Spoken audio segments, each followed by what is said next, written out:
Assalamualaikum warahmatullahi wabarakatuh. Kali ini kita berada di tempat budidaya miliknya Pak Didi di Sendang Agung, Kabupaten Rembang.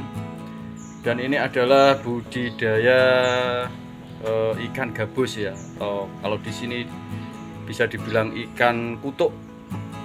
Jadi di sini konsepnya adalah pemijahan, yang singkat cerita ya dari informasi beliau. Jadi beliau itu memijahkan indukan dipijakan, lalu nanti burayanya itu dibeli langsung. Jadi beliau itu jual buraya kutuk.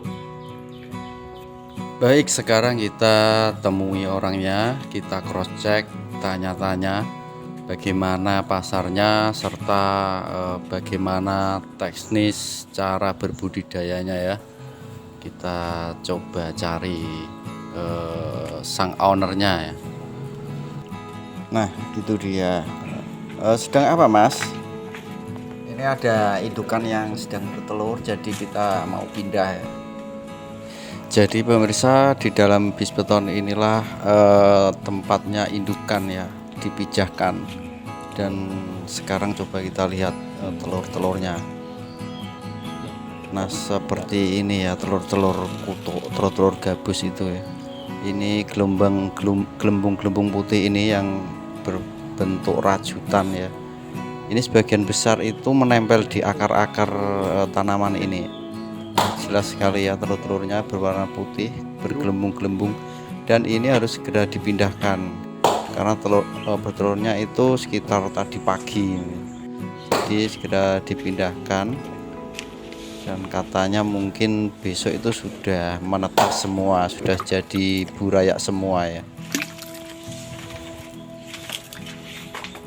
Jadi dari sini nanti dipindahkan ke tempat yang sudah disediakan ya, air yang sudah disiapkan. Jadi kita tunggu saja ya untuk Pak Disinya untuk memindahkan telur-telur ini. Nanti baru kita ngobrol-ngobrol setelah semua selesai. Sambil menunggu kita coba lihat ya tempat di mana telur-telur itu yang sudah menetas. Kita coba lihat-lihat. Nah, di kolam inilah banyak sekali yang sudah menetas dan jadi burayak. Jadi menurut informasinya ini satu bak ini sekitar berisi itu lebih dari 15.000 ya, hampir 20.000, karena ini dua indukan yang sudah menetas ini dijadikan satu di sini. Nah, sekarang bisa kita lihat, wah, ribuan bener ini. Dan juga katanya ya, dalam satu bak ini kalau dijual itu bisa bernilai antara 7 jutaan ya. Benar-benar penuh. Dan untuk bagaimana pasarnya nanti saja kita tanya-tanya. Ini bisa kita lihat burayanya, bener ribuan ini. Dan untuk satu indukan itu bisa bertelur dan menghasilkan buraya itu satu bulan itu bisa 2 kali ya. Ini benar-benar prospek ya kalau memang bisa mencontoh dan juga nanti pasarnya bagus, bisa kita contoh nanti ini. Cuan bos, cuan iki, duit tok iki nih. Baik pemirsa, kita gak sabar lagi ya, kita tanya-tanya, nanti kita korek sedetail mungkin ya, mulai dari teknis berbudidayanya sampai pasarnya. Jadi terus ikuti saja ya video ini, channel ini. Jangan lupa ya like, subscribe, dan nyalakan tombol loncengnya biar kalian bisa terus mengikuti video berikutnya. Oke, sekarang kita mau bertanya-tanya ya kepada Pak Didi. Kalau diizinkan, mohon berbagi pengalaman dan juga berbagi ilmunya agar kita juga bisa mencontoh kesuksesan. Begini Pak, dalam usaha atau khususnya berbudidaya itu yang paling penting itu kan kita kita bisa merawat, dan yang lebih penting lagi itu kan pasarnya ya. Kita harus tahu pasarnya, penjualannya. Untuk sementara untuk kalau gabus ini kan agak susah ya.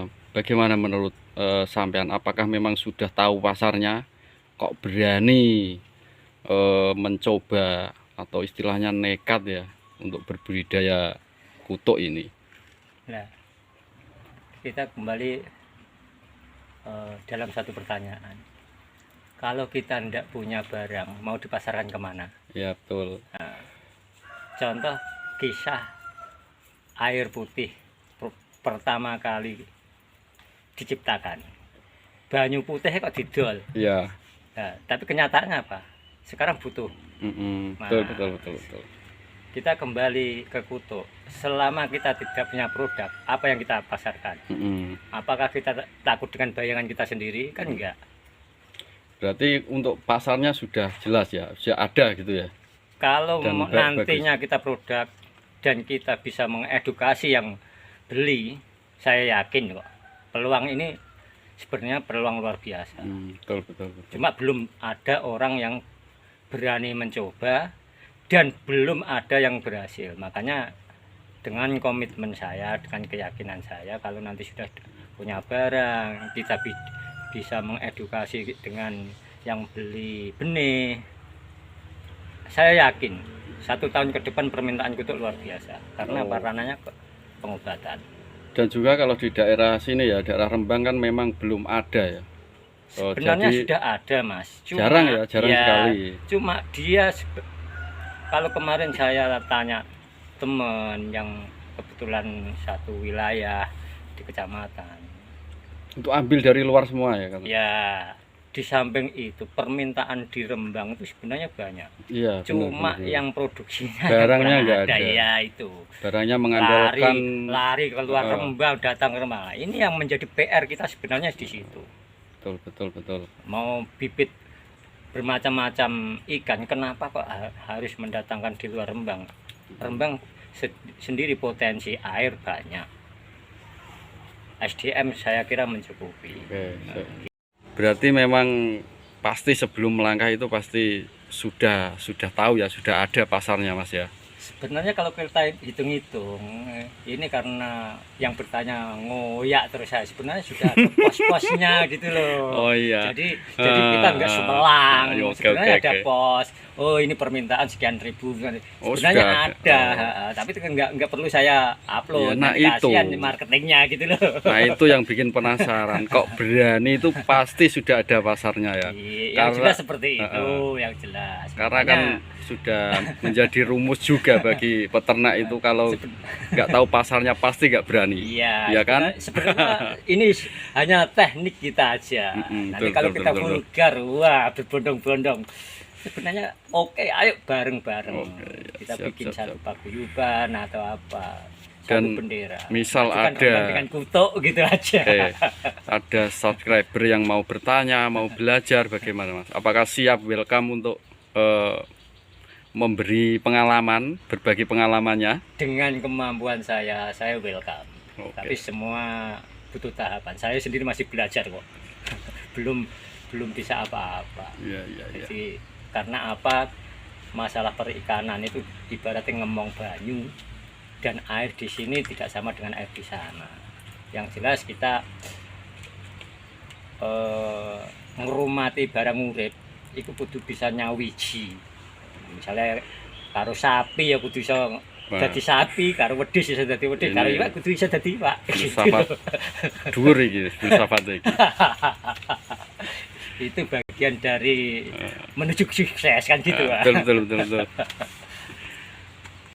Nah, setelah mendengar pembicaraan tadi, kita jadi tahu ya bahwa prospeknya itu sangat menjanjikan, karena benih-benih ikan gabusnya itu sudah ada penampung, sudah ada pembelinya ya.